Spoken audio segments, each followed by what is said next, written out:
Hi everyone, I think we'll get started. It's my pleasure to welcome you to tonight's Jones Memorial Lecture. I'm Deborah Russell and I'll be your MC this evening. And it's my pleasure to welcome each and every one of you. As you know, we hold these lectures once a year, and this year's is a very special evening for us. We have two guests, of course, from the University of North Florida. Just a couple of comments about why the cameras. You might remember last year that we live streamed the lecture, but our technology was not fabulous. And so this year we're going to videotape it and then we'll put it up on the website after, and it'll be accessible that way to the other communities that would like to see it with the same quality that we would have experienced this evening. So that's what that's about. And I've just had an email. Our Dean, Dr. Fern Snart, is not able to attend this evening. Something emergency has come up, and so she sends her regrets and her warm welcome to the Faculty of Education and to the Department of Educational Psychology and to each and every one of you for coming to support the lecture. For those of you who have been to a Jones Memorial Lecture before, you'll know that the lecture is endowed by the goodness and the generosity of a family by the name of Pat Edom and Dr. Rod Edom, who are with us this evening. And I want to acknowledge their generous contributions to this lecture and to every lecture that we've had. So it's been my pleasure to host the last 12 Jones Memorial Lectures, and we thank very much Pat and Rod for your support. And we have a small gift to you, Pat, to say thank you very much.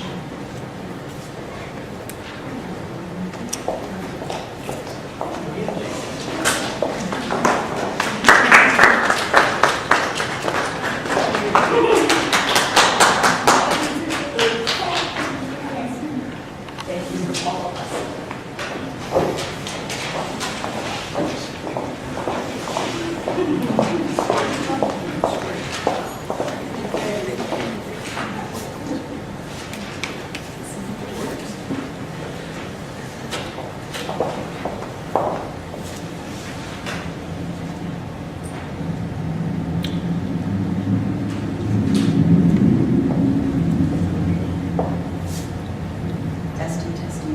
We don't seem to have microphone support.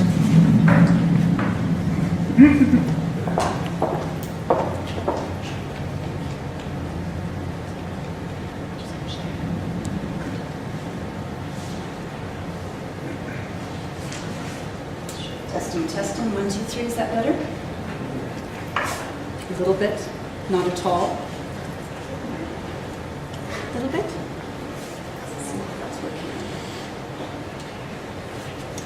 I apologize, we'll call the technician in just a few minutes. So at any rate, to the Edom family, thank you again for endowing this lecture in honor of your parents, Mr. and Mrs. James Jones. So the Endowed Lecture Series allows the university to bring current research to our learning community, which includes each and every one of you. And so this evening, it's also our pleasure to welcome a special visitor, and I'll do this in ASL.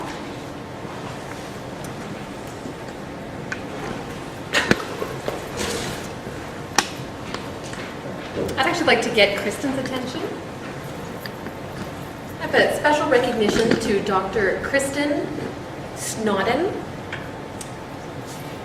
She will be taking over the position of the Pyckoff Chair starting July 1st.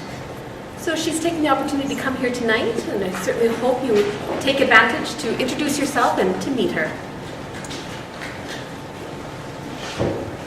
We are thrilled, very, very thrilled that she will be able to take this position, has accepted our offer, and be joining us. And welcome this evening. I also want to recognize visitors from Saskatchewan. Roger Carver and Shelley Carver.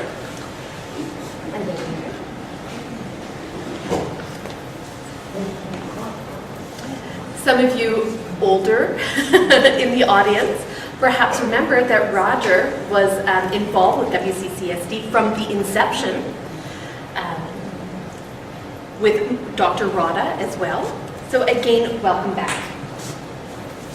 And we're happy to see you here tonight. I'll try this again in English.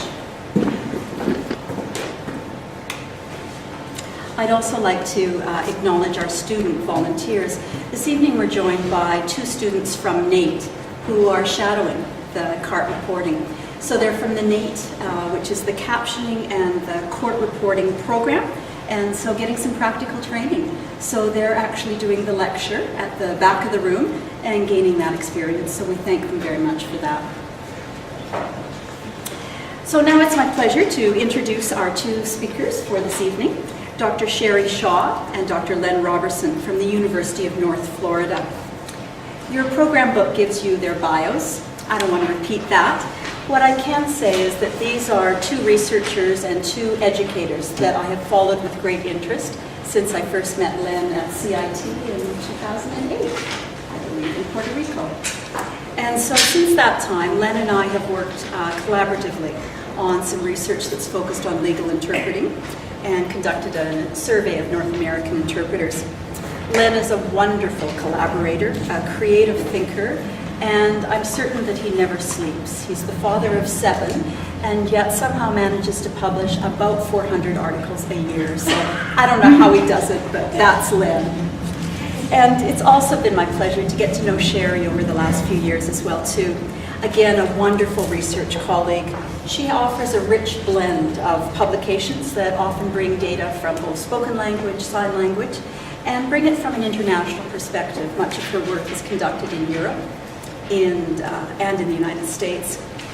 The 2 of them also find time to edit the Journal of Interpretation for the Registry of Interpreters for the Deaf. Again, in their free time. I'm not sure when that is. But since the 2 of them have taken over the journal, what we notice is increased rigor and standards of academic scholarship. And the fact that they're working with very new scholars to get them published is a wonderful contribution that they're making to that journal. So tonight, Len and Sherry will share their research that is grounded in the deaf community on a subject that's near and dear to all of our hearts, and that is working with deaf seniors. Please join me in welcoming Len and Sherry.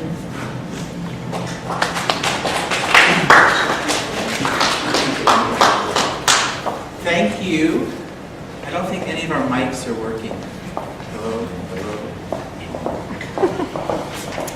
So I'll just talk really loud. I have 7 kids, so I have to yell a lot. So that won't be a problem. So thank you so much for allowing us to be here tonight. We're very, very thrilled. We tried to box up our Florida sunshine. It didn't work, obviously. So we try to bring some of that in the future. Sherry and I wanted to start with just a few thank yous. First of all, thank you for the opportunity. We are thrilled to be invited to be a part of such a prestigious lecture series over the years, and are thrilled to be able to share some of our research with you tonight. So we want to thank you for that very much. We'd like to thank our UNF Foundation. The research we'll share tonight has been funded by our University Foundation. And several years ago, Sherry and I put forward a proposal that was quite extensive. It had many facets involving deaf children, families with deaf children, deaf seniors, and senior citizens, not 12th graders. And it was funded, and so it allowed us for a few years to collect data, and we'll share one aspect of that research with you tonight. So certainly our thank yous to the foundation. We want to thank our participants who are not here tonight, but you will see them. We have several video clips of our deaf seniors who were part of our study, and we want to certainly thank them. We'd like to thank our 2 interpreters tonight for their work, for helping us to communicate and have access to this. And so we wanted to thank you and thank them. We also wanted to set the stage for our video.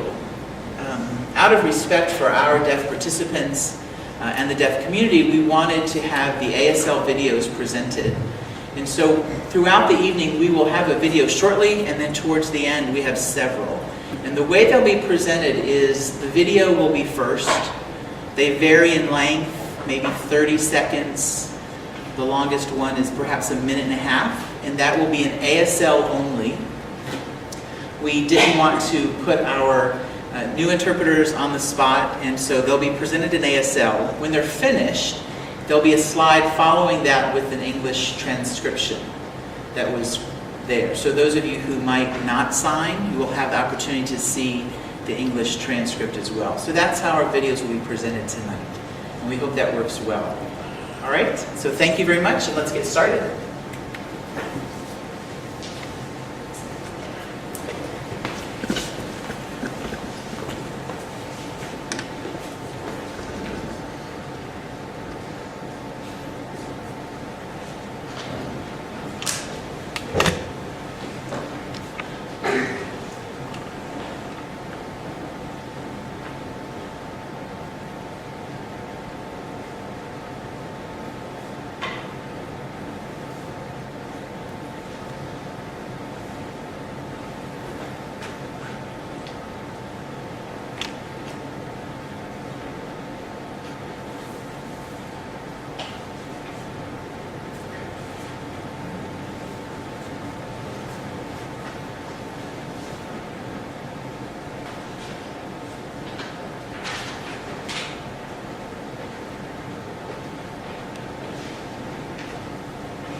Our research that we're going to speak about looks at the social connectedness of deaf senior citizens.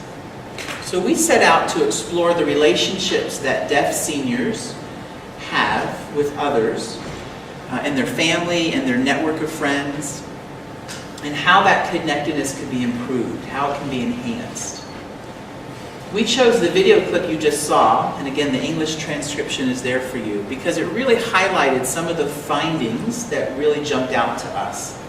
We entered the research, like many researchers, with a hypothesis, with thoughts and ideas, and we left with some surprises, to be honest, and we'll highlight those for you. But if you saw the video, or as you read the transcript, the highlighted, the yellow, are just the key things that set the stage for what we'll talk about tonight. The fact that interaction is crucial. The idea that video phones or technology play a significant part today in that interaction. You'll see that as one of the themes that we found in this research. The idea of retirement. Again, our population, deaf senior citizens approaching retirement age, retire from their employment and are faced with a whole new life. The other idea is figuring out what to do with themselves once they've retired, which has a direct impact to that connectedness that they might feel or may not feel. And so that opening video kind of sets the stage for some of the things that we have found and that we'd like to talk about as we explore the findings of our research.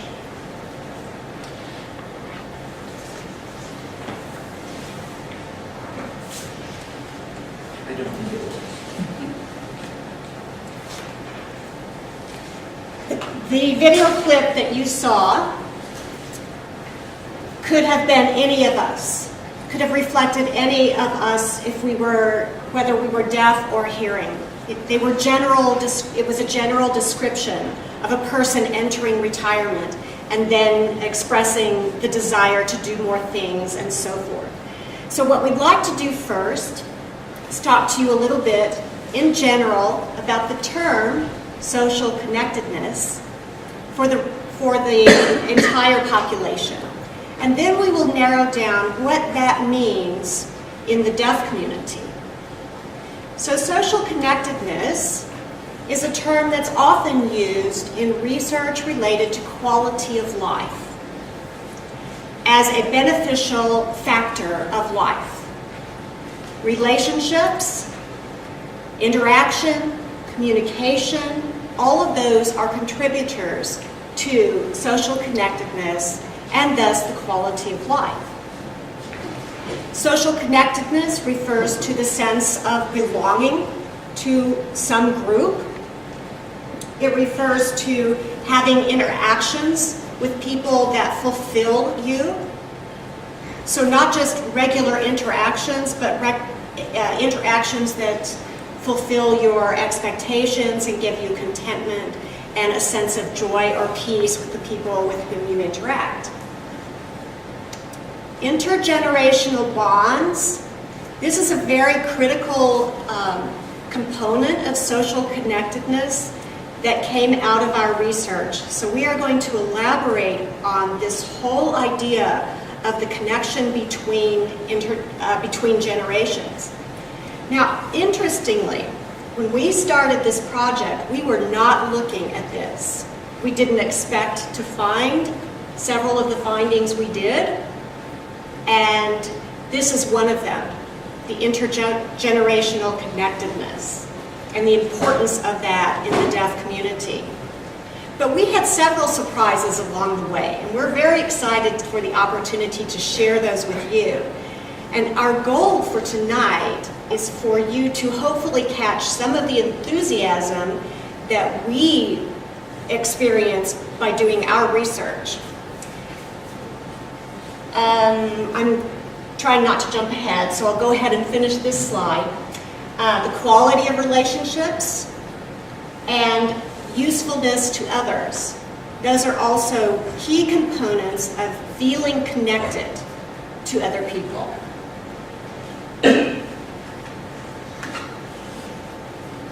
So in the research or the literature on social connectedness, there are certain indicators. Now, these indicators are pulled from a report called the Social Report, and it was published in 2010. This list is taken from a variety of scales that measure social connectedness. And it's not all-inclusive, but it does show some of the key things that came out in our study. So internet and telephone access, this was mentioned in the opening video, that access to the video phone certainly has contributed to social connectedness. Contact with family and friends, so that again has been supported by the interaction through video phone and video relay. Contact with young people and their parents. Trust in other people. Loneliness is an indicator of disconnectedness. And I would like to differentiate between two terms, being alone and lonely, certainly not synonymous. If I may interrupt for a moment. It's not turned on. None of them are working. Turn on? Yes, somebody muted. Somebody was playing with this. Well, the whole thing shut down. The Oh, entire well, system then you shut get down. then nobody added enough time. That's why it reset. All right, so your mic should be good now. Okay, yeah, here it is. Thank you. Now, my mic is working. Thank you. The social connectedness indicator at the last of the list is volunteer work, and the feeling of giving back indicates a social connectedness. So these are key indicators of a person's connectedness as a positive indicator of quality of life. I think one of the findings that surprised us most, and we'll talk a little bit about this, relates to number 3 and the connectedness between generations. That was quite a surprise for us as we went back and looked at the data. We'll talk in a moment about the type of data we collected, but Sherry and I were both surprised to hear about the feeling that there's a disconnect between the deaf generation of today and the deaf generation from before, the deaf seniors that we were looking at. Another idea is social isolation. It would be important for us to kind of be on the same page of what we were looking at and what some of the literature says. And really it has to deal with belonging and engagement, contact with other people, and relationships. So give me a moment to take a look at this quote.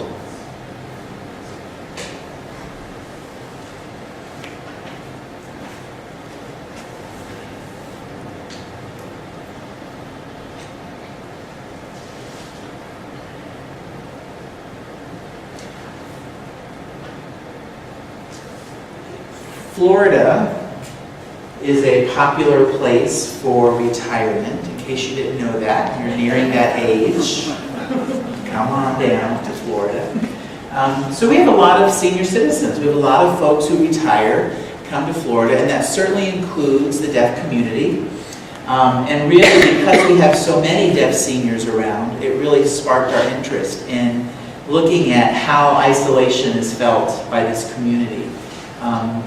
You add deafness to the fact that you're a senior citizen, and we were really curious about how that impacts that isolation. And so hence our research. There's a lot of risk factors. Again, if you look across the literature, you look across what's out there, you'll find a variety of indicators, things that could tell you you're at risk for experiencing isolation, for being isolated. And these include increasing age. So the minute we talk about seniors and retirement age, you begin talking about the fact that you're getting older. We enjoyed the mail this week at my house. My wife is a wee bit older than I am, not by much, and she got her, I guess the AARP sends out pre-arrival age literature. So she got her packet about, get ready, you're almost to that age. And so that increasing age. There's another risk factor that we see in the literature about non-dominant language and culture. So you're approaching an age of retirement, you're getting older, but you're also from a non-dominant language using group. You're from a non-dominant culture. That is a potential risk factor for additional isolation. Your native language is something different than the majority language, and that could add factors to your feeling of isolation. Chronic illness. Certainly if there is a chronic sickness that you experience, that's an additional risk factor. Poverty was identified as a risk factor. Lack of education. Interestingly, in our group of seniors that we work with, and we'll talk a little bit about this, many of them had higher levels of education, but still many of these factors were found in that group.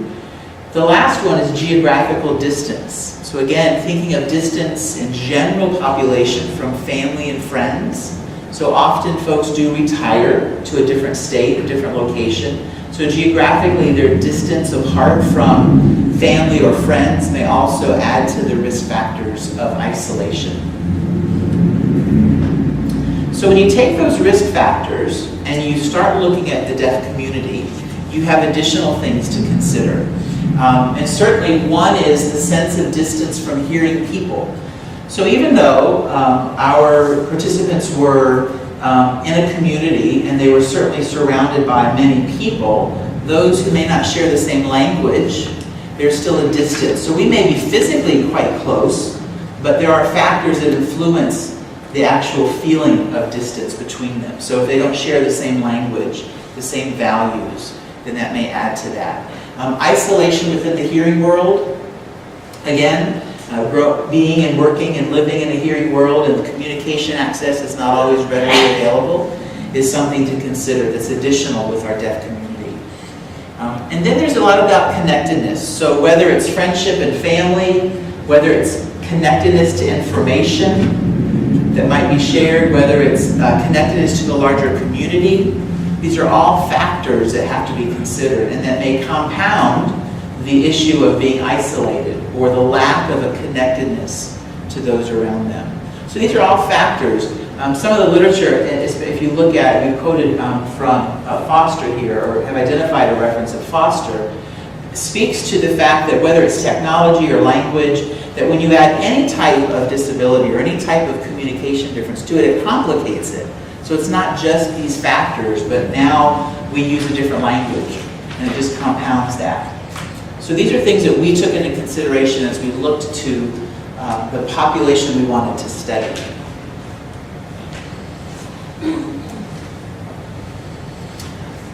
Foster, back in the mid-90s, did some work related to this. And this concept here we used because it was so powerful. Within the deaf community, we know that there's this sense of belonging. And it really doesn't matter whether by blood we might be related. We're family. You're deaf, I'm deaf, we're family. And that concept rings throughout what we see in this work, that a strength the deaf community has is this approach, is this idea that, it doesn't matter. We were, you got a friend of a friend and they're instantly brought into the group and they're helped and they're connected to that group. And so this was a powerful concept for us that kind of led us through our work.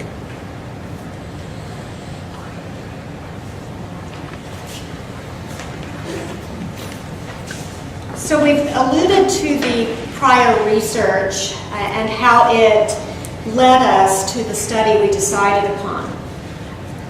When we were originally writing the grant to obtain funding to do research, we based our premise on the literature that we read. So we did a lot of reading, and we thought about our own community, and we decided to design a study that looked along the continuum from children to older adults and the high risk that they run for becoming isolated. As Len mentioned, we did have components of our original grant proposal that focused on isolation of deaf children, primarily those who are placed in educational settings outside of the school for the deaf. In an included classroom, children in our vicinity tended to be placed in isolation. So they were at incredible risk for social disconnectedness and slow social development. And then along the continuum, we became particularly interested in the senior citizens because if you consider where we live in Jacksonville, Florida. It is the largest city in the United States, land-wise. It is 800 square miles, 842 to be exact, square miles of real estate. This is a very large territory. And then you have 1 hour from Jacksonville, St. Augustine, where the School for the Deaf is located. So we felt that we had a really unique population in our vicinity to study this whole spectrum of people and this whole concept of isolation. Now you might wonder why we were even interested in that. So in just a minute, I'm going to talk to you about the motivators for this whole entire study. But I want you to know that we didn't just jump into it because we thought this would be a fun topic.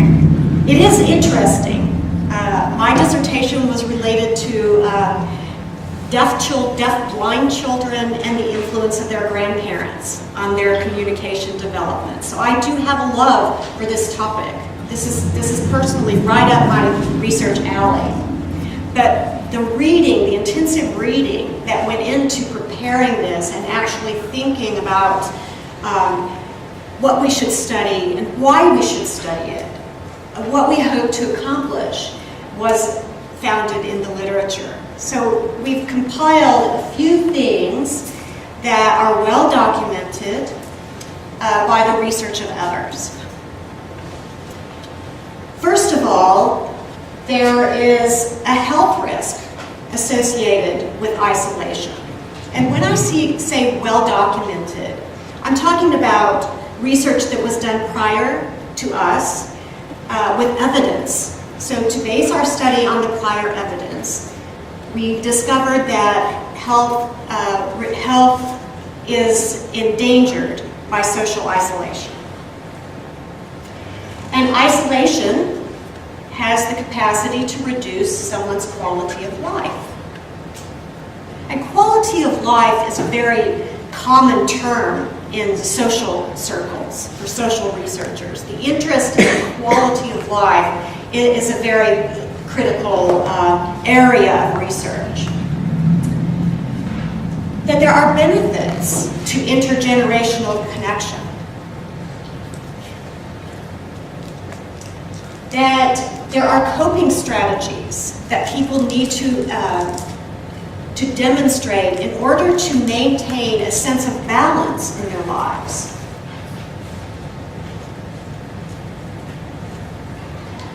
And the larger the social networks a person has affects the quality of life. So if a person has very small social networking or has a very small group in which they interact, that quality of life is correspondingly reduced. So this background in the literature really told us that a study like ours could be substantiated and supported by prior research, and we became extremely curious. The more we read, the more curious we became about the story and the lived reality of deaf people in our area. So here's a summary of what motivated us. Here's a disclaimer.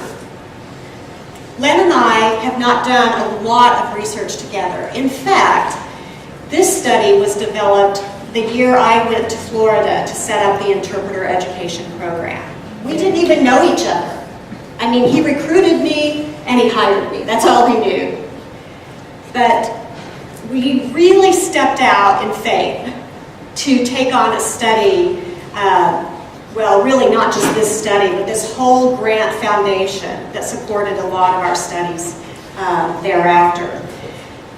We decided to move forward just because we were both enthusiastic. So we both had similar interests in the community. And we had observed distance between deaf senior citizens and the younger deaf community. Again, when I first moved there, it was one of the first things that I noticed. Because I had come from a community where the deaf-blind community was organized and political, and the African American, the Black Deaf Association was very active and politically responsive and organized. I moved to Jacksonville, such a very large city, but the organization was very loose in these organizations. And it stirred in me an interest in quality of life. If this is the case, how are people staying connected? I really, really didn't understand it. So I came in as green as I could be about deaf people in this area. But I knew that there was a lot we could learn if we combined our skills and our background. Being a native Floridian, we had very different perspectives. So that's the reason we decided to work together to do this. We also noticed that in young people, especially those who were transitioning out from school settings into university or work settings, had poor self-advocacy skills. So there wasn't a lot of ability to advocate for communication, for example. If they needed interpreters, they didn't know how to go about it. In public schools, if that's where they had been, interpreters had always been provided. The law provided interpreters. And then when they left, they realized maybe they should have to do something. It was quite a shock to many of them. And I was seeing that because I was working at the university and seeing students come in who really floundered with that.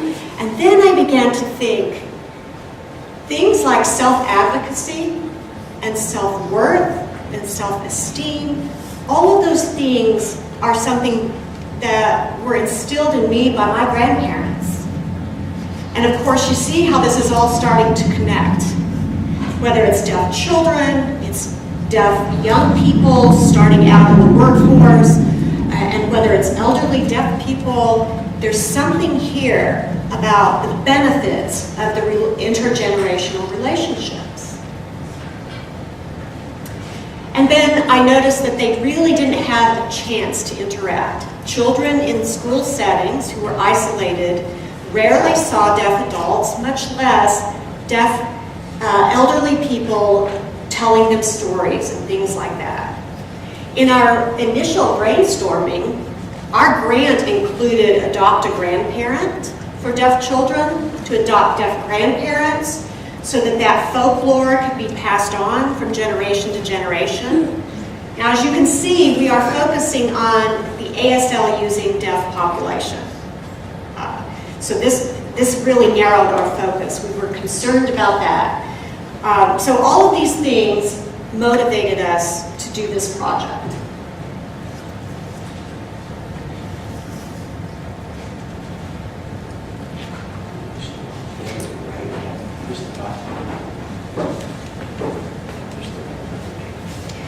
So the purpose of our study was twofold. We wanted to shed light. So we used the analogy of a lantern.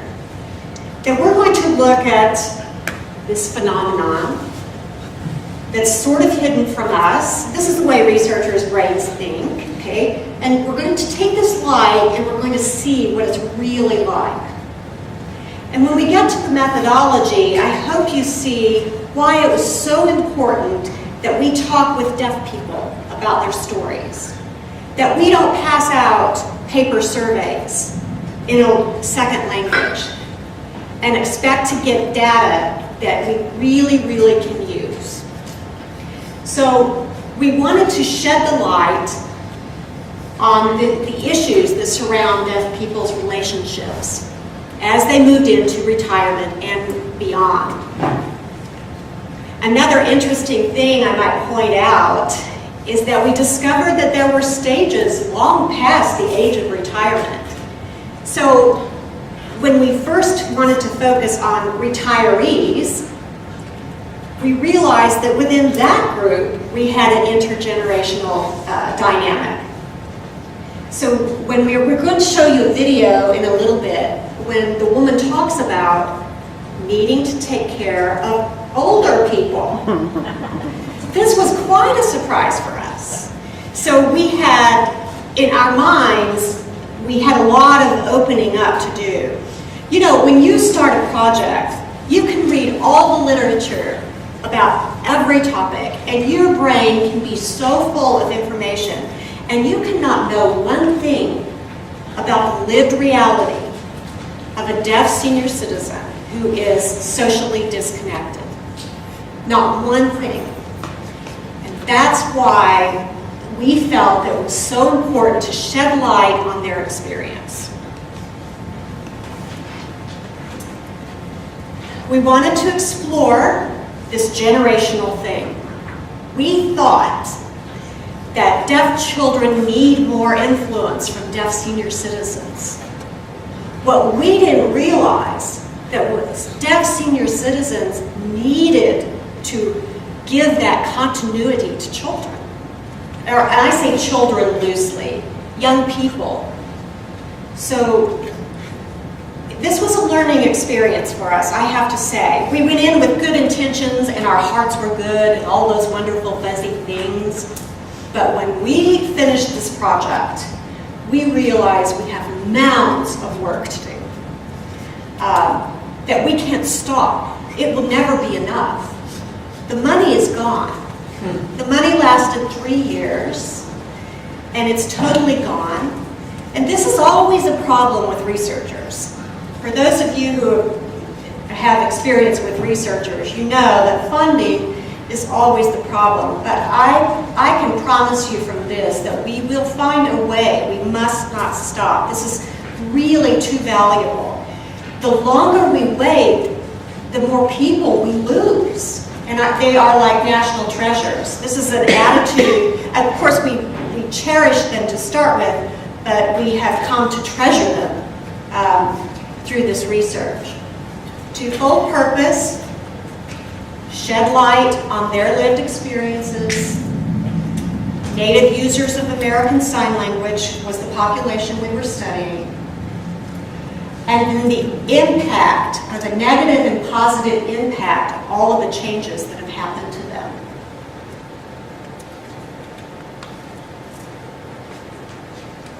Sounds simple, doesn't it? we only had one, albeit complex, research question. One question.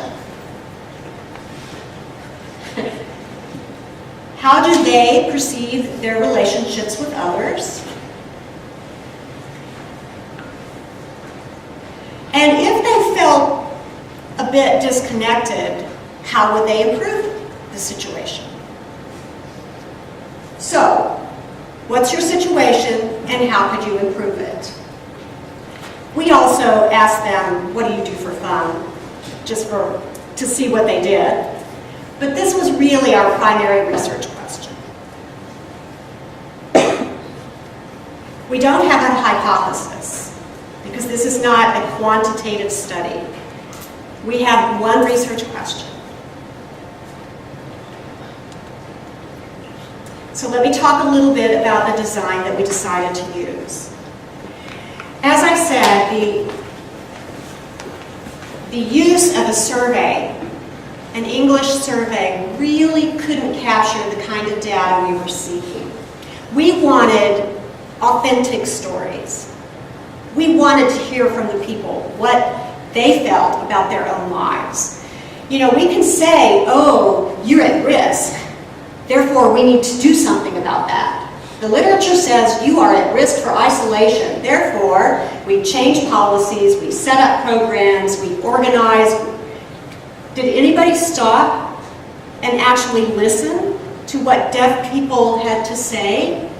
Did we hear the voice of deaf seniors?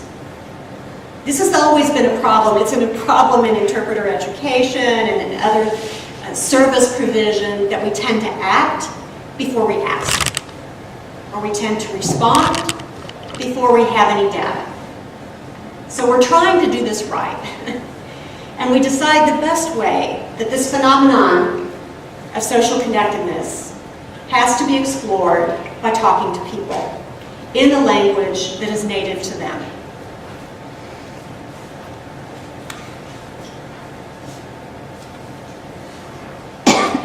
We decided to use the technique of focus group interviews.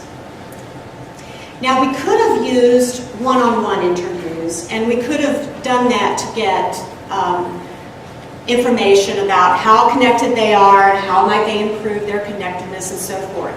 But there's something about a focus group where the participants feed off of each other. So one response leads to another response, and then it takes on a life of its own. And that's the beauty of it, because all we had to do really was sit back and let the process work. We wanted to get their descriptions, certainly of their own connectedness. We wanted to identify ways that disconnectedness might impact their lives. We just wanted to explore all of the complexities. So you can call this a descriptive study, and the method of using focus groups seemed to be the best way to address our research question.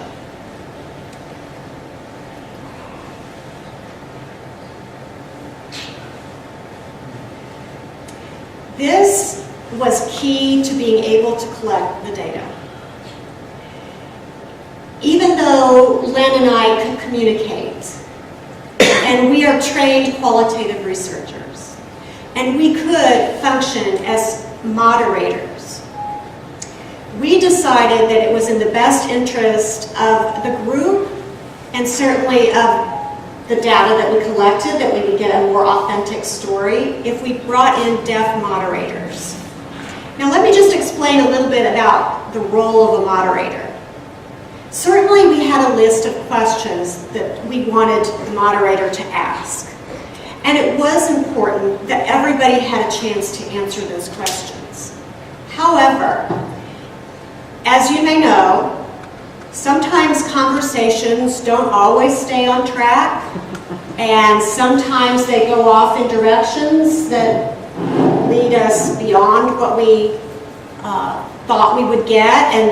And so we had a little debriefing meeting with our moderators, 2 deaf faculty members at our university. And we talked about how to guide people back to questions without totally disrupting the flow of the discussion.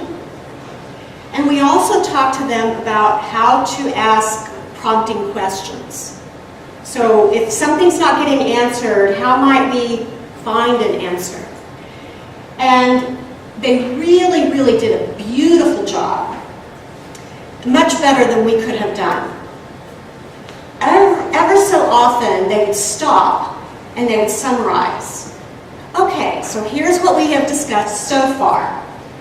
And this is a way of checking. This is typical in qualitative research with focus groups, is that you do this checking every once in a while just to make sure that what you saw actually was correct. And so they did a beautiful job of those summaries, and they prompted, and they pulled wonderful, wonderful stories from the participants. We used focus groups in the two geographic areas. St. Augustine, where the School for the Deaf is located. Many of these people were professionals who originally worked at the School for the Deaf. One was a retired principal at the school there. And then another group in Jacksonville. Just so we could get a lot of perspective of the issues.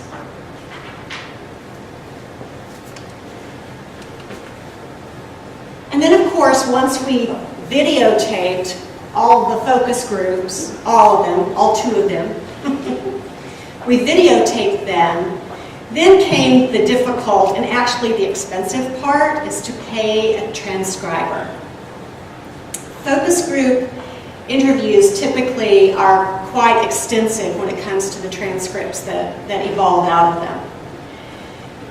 We pulled together a hearing and deaf team to do the transcriptions. So they did some member checking to make sure that everything was accurate about the interpretations. And those were, and transcripts were developed from those interpretations. Then from those transcripts, Len and I did the analysis for the recurring or emergent themes. So there again, the lantern was shed on the transcripts so that we could figure out what are the themes, or what we call patterns of responses that the participants gave us. I have to say we had a lot of fun. We had a lot of food. We met in someone's home. We tried to make it as authentic as possible, meaning we wanted it to be in a natural environment where people could share freely about the way they felt. Because when you're asking people how they feel about isolation, this is very personal. And we wanted to be able to get information that was, of course, usable. So that's the way we set up our study.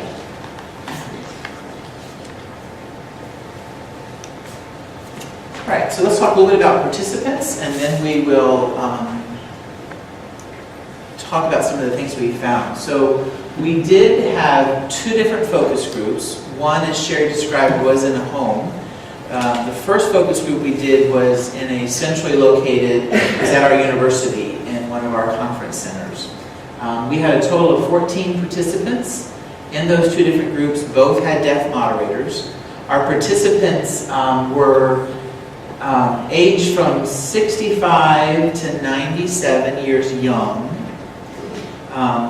Some of the most precious video we have is of our 97-year-old guy who passed away recently after this study. So one of the things we gave to participants was a DVD of their work, and they could see themselves. And so it was nice to be able to offer back to this family a DVD collection of this gentleman who had just phenomenal video. But they were 65 to 97, and their occupations varied. So they were retired.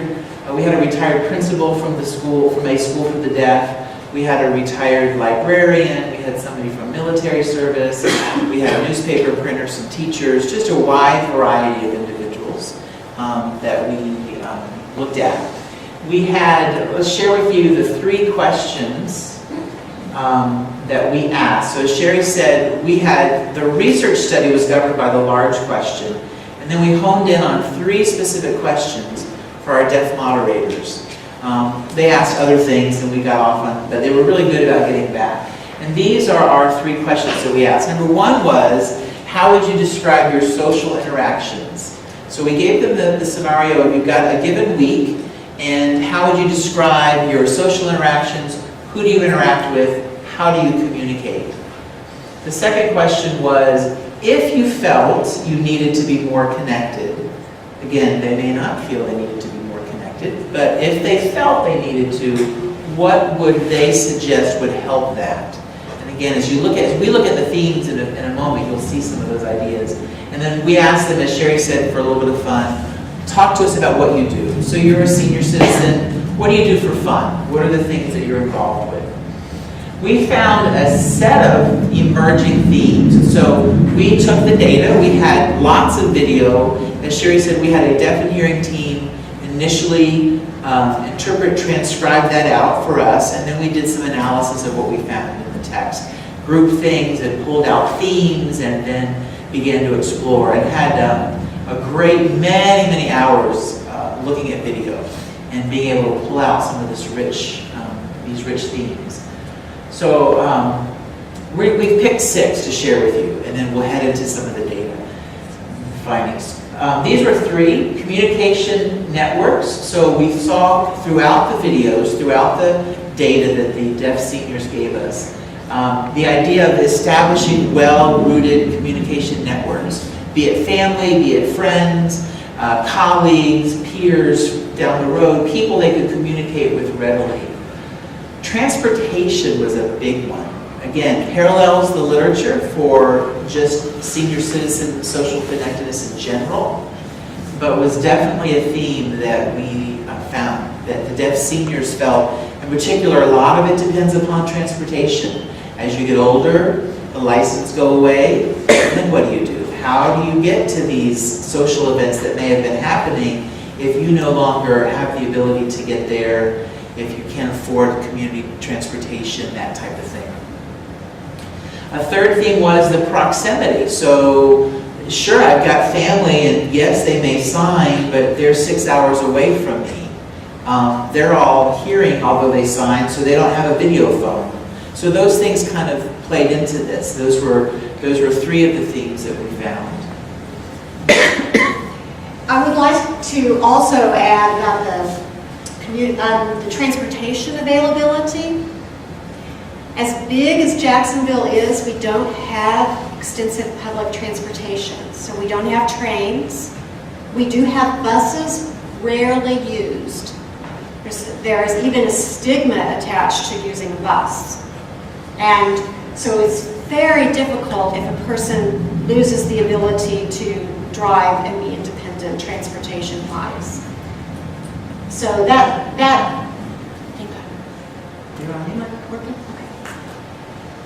So transportation was quite a major issue. And when you talk about long distances, if you think back, we started this in 2007.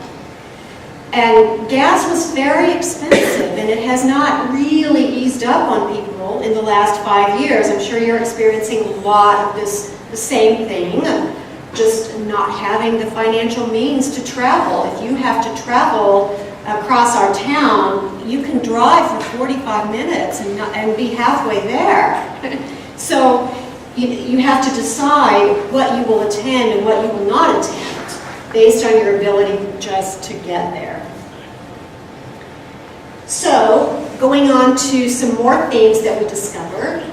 Technology. This could have been a study in and of itself.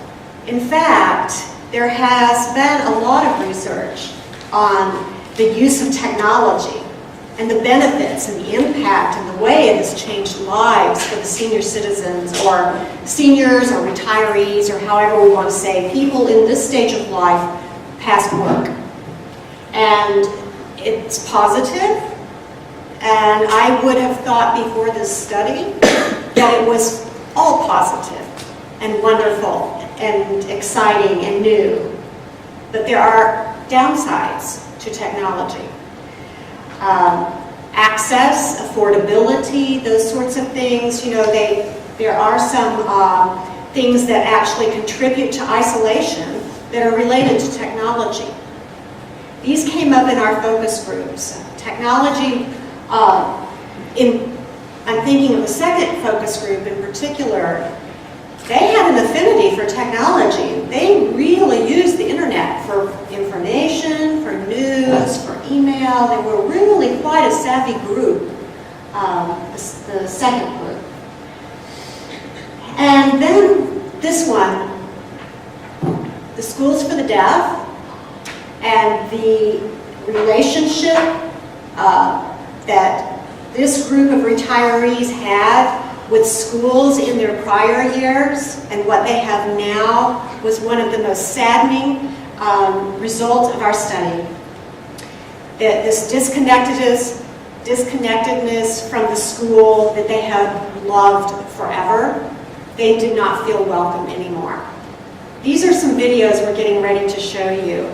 So you can also feel it, because I can talk about it, but it is not the same as watching somebody tell you, we used to be cherished by our school. We used to be integral parts of children's lives at the local school, but now they don't ask us to come anymore.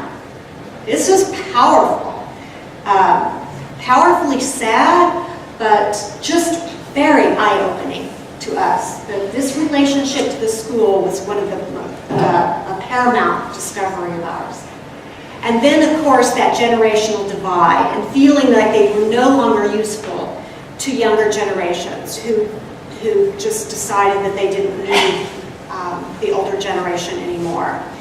They got their information from other places. They didn't take the Deaf Club experience. Let's go back to the 50s, 60s, 70s. Deaf clubs were very vibrant parts of the deaf community, and that collectivist culture centered at the schools and the clubs. And this is where major information was exchanged. News was exchanged, recipes, everything about everybody was exchanged in those environments. And if not those environments, then weekly gatherings amongst themselves or at each other's houses, primarily in one particular room, which was the kitchen, the most well-lit place in the house. Those things just were not there anymore in order for the young to interact with the older. And so these are the types of things that they talked about most frequently in our study. All right, so let's look at some of the video clips. And what we'd like to do is share, in most cases, relate to a theme that you've already seen. Okay? The videos will be the same as the first one, so they'll come up. The moment we go into the slide, the video will start. The ASL is presented first. And then we'll go to the next slide, which will have the English. And we'll allow you time to take a look at that. And then we'll just briefly touch on a few points with each one. All right? So you ready? First area is impact of technology.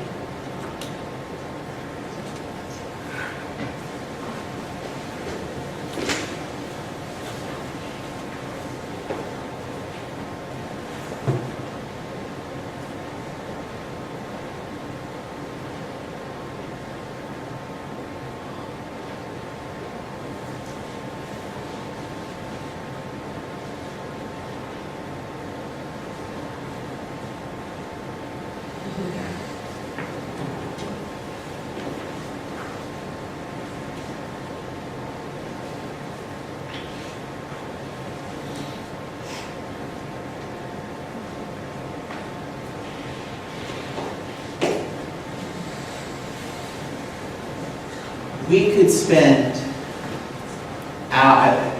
Deb could have us here for a week, and we could sequester you in the room and just look at video. We have hours and hours of video, and just I get lost in the video with a big cup of coffee and just wow. So this was one of many, many, many, many comments about technology. And as Sherry alluded to, initially you see that, wow, technology is such an enhancement. I'm deaf, I'm retired, I'm feeling isolated, and now all of a sudden I have a video phone. And I can communicate with anybody, anywhere. I can just call up somebody and just chat for hours. But what we also found was that, as this gentleman said, in the old days we used to get together, we'd come together, we'd bring food, we'd socialize, but now we all just stay at home. So sure, I could call you up and I could chat, but then I'm done and now I'm still alone. I'm still isolated. So it's really interesting to see that technology was an enhancement. It's great. And if you notice, the gentleman even said it started with TTYs. So wow, that was an improvement. Now we have TTYs, right? But even that made it, I didn't have to go all the way over to find you. I could do this until we got into video phones. So the impact of the technology, although positive, has also had somewhat of a negative impact because I'm at home. Again, many, many clips about technology, and several of them kind of had this idea that, yeah, it's great, I've got my iPad, I have a cell phone, I text. We had lots of comments about texting, but one guy said, yeah, I've got a deaf friend and he just sits all day at his kitchen table just texting and video chatting. He doesn't get out to see anybody. So yes, you may communicate, but I'm still feeling socially isolated. So technology is awesome. I'm a big techie. It's wonderful. But there's this, it surprised us to see comments, and we didn't lead them. We just let them answer the questions. Yeah, but we don't really go out anymore. We just video phone. And that was something that was surprising to us.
So here we have a real treasure. This presentation, and especially by this gentleman, this whole idea that they contribute to the development of not only their own children, but other children, and that this represents this coming together and then this merging between the generations that he emphasized was very, very powerful to hear from him. This whole idea that between the generations,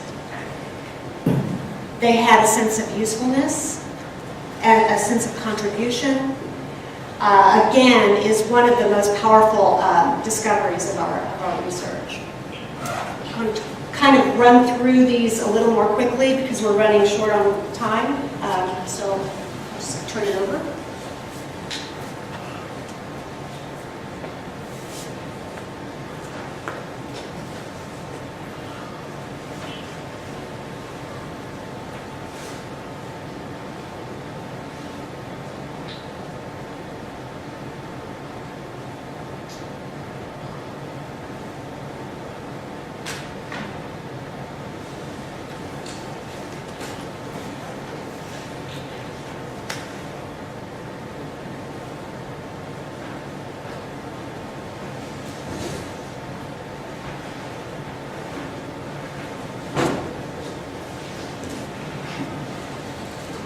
So again, the idea is social contact, something that we've got to look at among the deaf senior citizens. And the idea here presented is in the olden days, there was a central location, the Deaf Club, the community of deaf individuals coming together. And here was today, there's not that central location any longer. Many deaf clubs have had buildings, owned buildings, or rented space, and that's not so much anymore. And so that was certainly an issue to be aware of. Which takes us to this discussion of deaf clubs and the new generation.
Perhaps you're aware of Robert Putnam's work on the loss of social capital in society.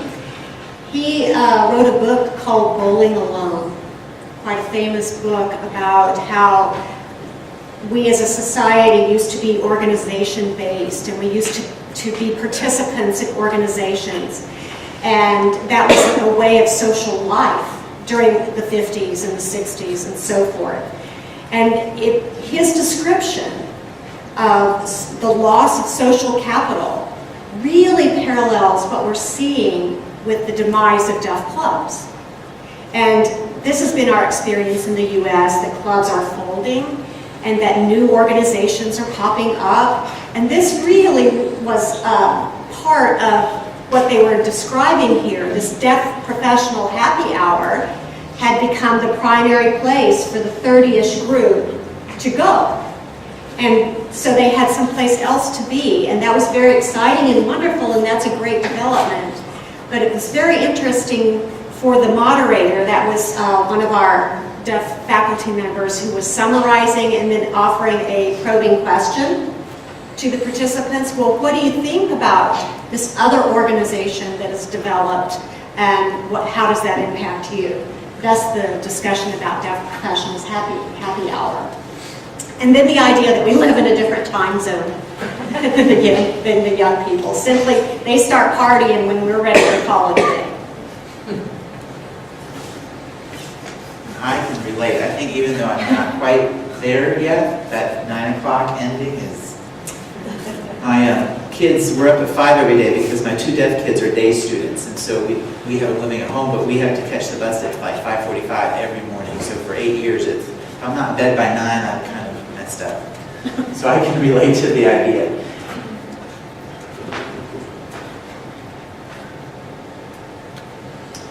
Being active, so again, another issue that came from the data was the need as a deaf senior to maintain activity, to be active in mind and body and soul and spirit and the whole package.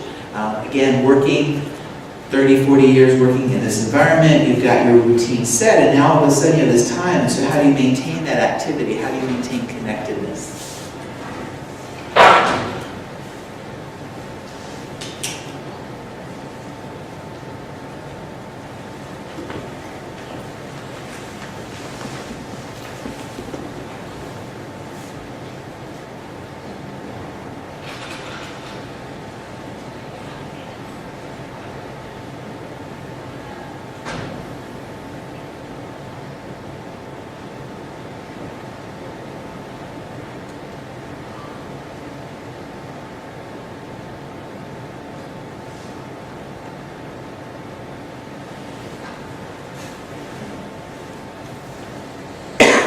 So an issue to focus on is how to maintain that activity, not just necessarily physical activity, but the activity of the mind and communication and interacting with other people, and how we can maintain that is something that's quite important.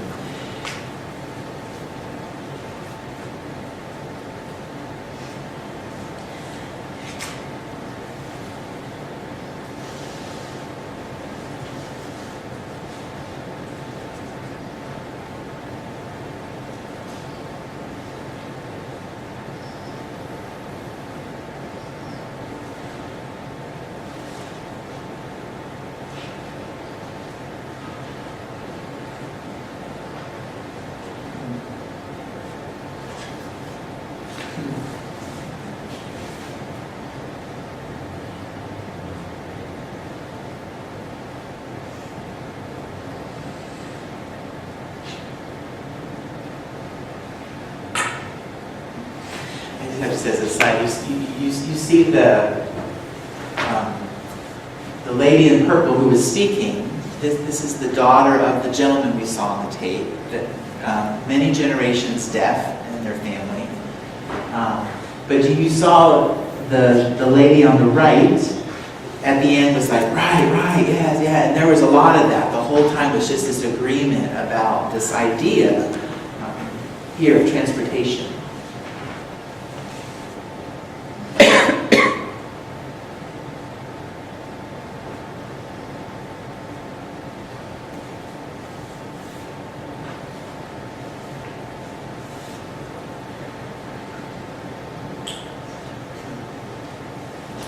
So as Sherry said, we went in and there was this population, deaf seniors, and then they began to kind of stratify themselves because it was, we're the younger senior citizens and we're the older senior citizens, and we youngers need to help the olders, and this idea that that community we need to take care of our own. Remember, you're deaf, I'm deaf, we're family. This idea that we need to take care of our own.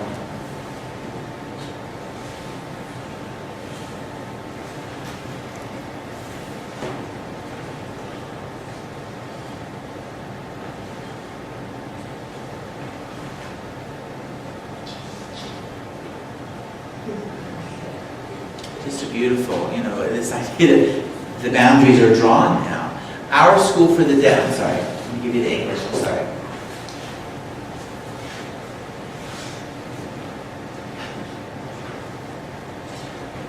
In the States, we're finding more and more, I don't know how it is here, but more and more of our schools are becoming less open access. And so our school for the deaf in St. Augustine, beautiful, it's just celebrated 140 years, I think. Beautiful campus, has been locked down for probably close to 20 years now. So whereas you could come right off the sidewalk to into the deaf school, and if you wanted to come in to volunteer and interact, you could now. There's one way in, one way out. Police 24/7, you have to have an identification, be scanned, a badge, register, and it's tough. And so there's these boundaries that have been set up that have been pretty hard to deal with. And this is related.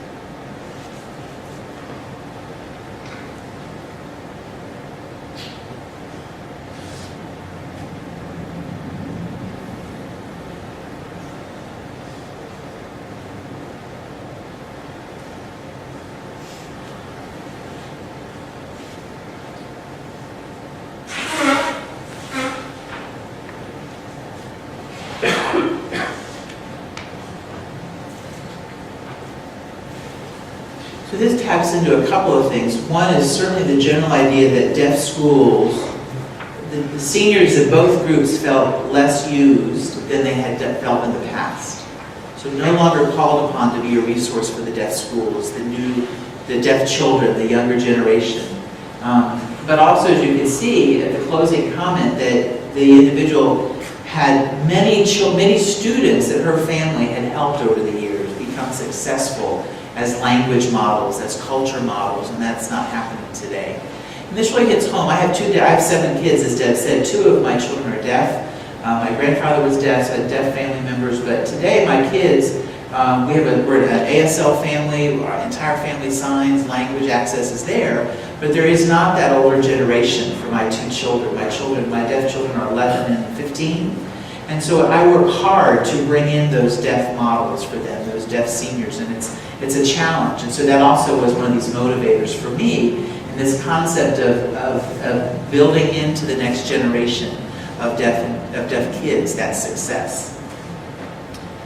So we're going to wrap up, and as we close out, here's a few other things we found. Again, lots and lots of wonderful video. The idea that technology, many of these folks shared with us, and Sherry and I were just so surprised that they use the technology to stay current with how language is used. So you think about native deaf signers, native ASL users, and would watch all of the current vlogs, all of the video logs that's prevalent today from the National Association for the Deaf, or just anybody creating a video log. And a couple of them said that's how they keep up with the signs of today, watching the changes in the language and the newness in signs. YouTube. Right, YouTube or just any type of vlog. And then a strong affinity for technology. The downside is that it's also isolating us at times. Talking about health risk, one said, I just sit all day. I just sit all day and I eat and I chat, and so that's got some health issues there as well. And then the idea of a school being the center of the community and how that's changing. Deaf children today are throughout the communities. There are deaf schools in the States anyways. Deaf schools are shrinking in size. More and more programs are becoming better accessible, right or wrong, or we could have a whole other discussion on language issues and access to education, but the schools are changing and they're center of the community. And we'll wrap up. As a qualitative researcher, I was trained that it's very important to stay within the time constraints that you tell participants you will do. For example, if I ask you to participate in my study, I tell you we will talk for an hour and then we will stop. Okay, do you see the problem already? This was the most difficult thing for us about running the focus groups, was to actually cut them off. We could have stayed hours and hours, and we noticed that the deaf participants were starting to provide solutions for the problems. So the more they talked, the more they realized the issues, and that they really are maybe more isolated than they thought, or really disconnected from the other generations. What could we do? And they started talking about, well, we could reserve this building. If we did this, then we could sponsor this, and here's how we could get them to come. And they started strategizing.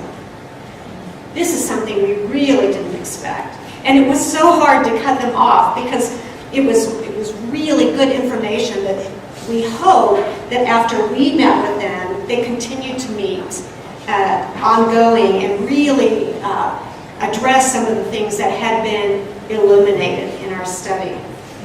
Len and I compiled the data. We wrote an article. It's in press at the moment. Will be published in July with a journal called Educational Gerontology. And here is the conclusion that we came to. That while many of the things we discovered were not unique to the deaf community, we did discover the devotion of older deaf people to the younger generations. What do we do now? I've already addressed the issue of future research. We can't stop. We are definitely on a roll. We are probably the most heavily scheduled people outside of Deb Russell on the planet, but we still think that this is a top priority for us. Once you start something about, and you're dealing with people's lives, it really must become a priority. We feel it is a need to give back to the community. This whole idea of exploring quality of life and somehow being contributors to that quality. to bridging that divide between the generations. We've got to explore this more. We've decided that probably a next step for this study would be to also get the perspective of a younger generation. So we thought we might take the same questions and bring together a group of those deaf professionals and find out what they think about their connectedness to each other and other generations, both younger and older. So we feel like if we get the middle generation, that we might get some new information that would help us, again, shed light on this phenomenon. So this kind of parallel study would help us, and it would help us in a way that we might be able to eventually affect policy or programs and so forth. And then, of course, individual case studies are always tempting, to take a life history and to share that treasure that we find through interviewing deaf elderly seniors, young at heart, whatever. I think That's where we're going next. and what's exciting about the parallel study, that's at the same time we had these focus groups, we were also recording individually another set of questions that we're in the process now of wrapping up. And we asked each of these deaf seniors what advice they would provide to families today who have deaf children. And we asked them to frame it from their perspective as being deaf. Most of them, with a few exceptions, were from hearing families. There were a couple of multi-generation deaf families. I have goosebumps right now just thinking about these, this advice that these deaf seniors provided. So we said, if you were sitting down across the table from a young family, a hearing family or a deaf family that had deaf children, what would you tell them today? And what we got was just amazing. Everything from communication to don't tell them no, to push them as hard. I mean, it was just a wonderful set of recommendations that is sitting on my desk now. So these videos that we're going through right now will be the next step. And it was just beautiful to see. I mean, tears were given. It was just heart-wrenching to see this advice that came from this group of people. It was really amazing. So that's quite exciting that we're doing. So, there you go. So to wrap up, this is the study that's coming out, and contact information, references are available upon request, and thank you very much for allowing me to come to Canada for the first time. I'm so excited to be standing right here with you tonight, and also for your attention to a subject that is very near and dear to our hearts. So thank you very much for this wonderful opportunity on behalf of both of us. Thank Good you. night.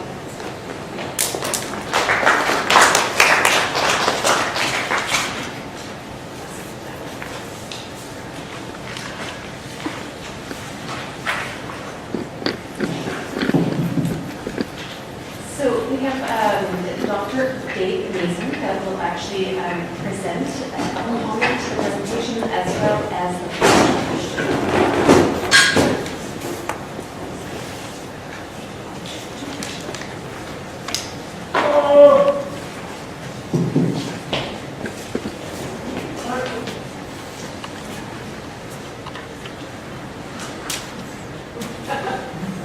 Got no point, wish I had this.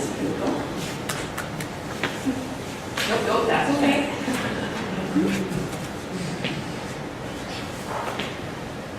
I'm here to respond, first of all, to your presentation. I, as a researcher as well, appreciate that it was a qualitative research. You could find rich information, rich data from that. I'm a trained researcher, and I also am a senior citizen. So perhaps I am the ideal person to be responding. Perhaps not.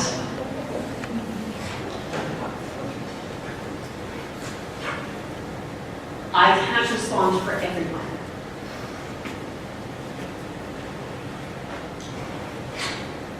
from the people in the audience, I think everyone has a different perspective. When listening to this information and applying it to themselves, what is their experience, what is their connectedness to their community or not? And I believe everyone has a different response to that and how they apply to your information. And so only they individually would be able to respond for themselves. But, however, I am here, so I'm going to take the opportunity to say a few things anyway.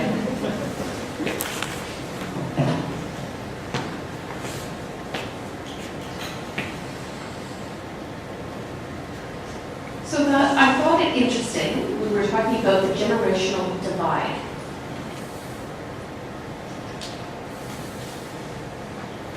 I think it's a reality.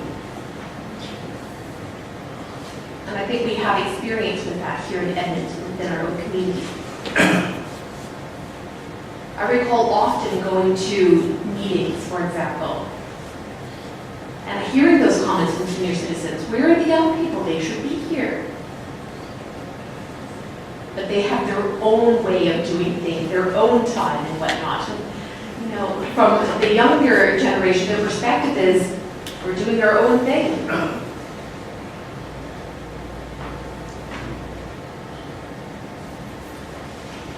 We're trying to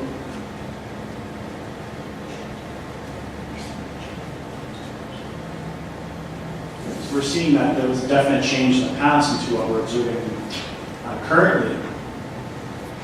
Actually, just recently, there was an event here held on Saturday, late afternoon into the evening. It was an event with seniors and young people, big standoff, a dart tournament.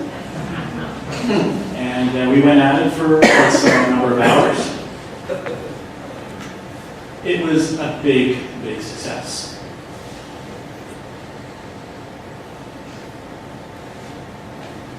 And so evidently, I think both of these groups seen something within each other, something that commanded a mutual respect. I thought that was very interesting to me if they're here locally. And Edmonton does have 2 locations, maybe 3, 4, possibly 2 main ones certainly. And I think both of you had talked about this concept earlier in your lecture about having a central hub, a central location that provides this opportunity. So I suppose here in Edmonton there's a few for sure. The ones primarily would be the EABCC, Edmonton Association of the Deaf Community Center. It's a central hub where the deaf community members can gather. And we've had this for more than 10 years now, and we're certainly seeing increased support from the community, we're seeing more involvement. And what's unique is also that we own it. And so we're all sharing this responsibility and this treasure that we have. So having a location is really key to have a place where we can meet and gather.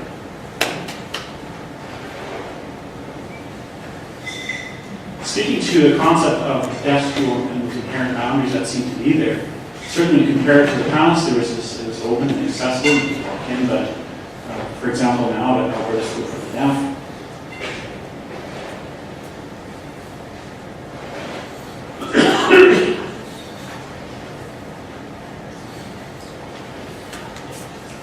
so in this situation, the Alberta School for the Deaf is actually quite welcoming and wanting the deaf community members to make more use of this school.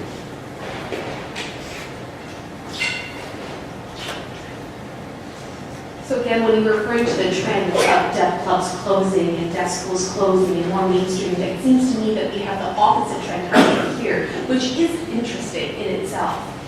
Perhaps it might be the weather. I don't know. I'm not sure if that's affecting us. but that is a difference. And you know, we also have a few deaf churches as well that stand in as a community as well. So I'm not sure if we can actually parallel the same size as Jacksonville, so Edmonton isn't quite as large. Perhaps that's another reason we're centralized here, and it's easier for everyone to get closer together geographically.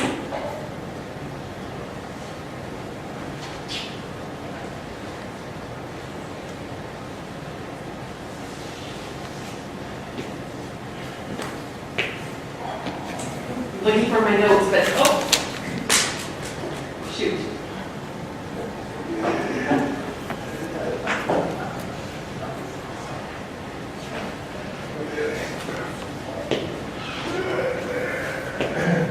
really, those were the most important comments that I wanted to make. The rest, perhaps I would leave it for others who would like to engage in some questions and comments.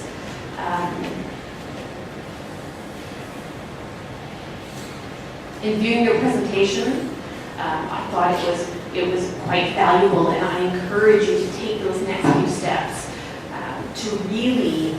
This was just scratching the surface, really.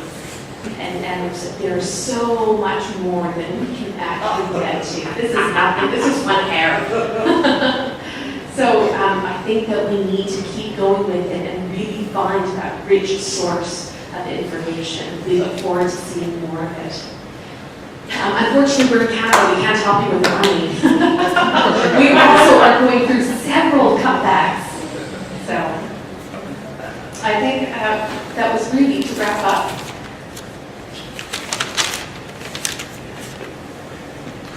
Oh yes, I forgot one minute to mention one thing. See, now I have to read my own notes here.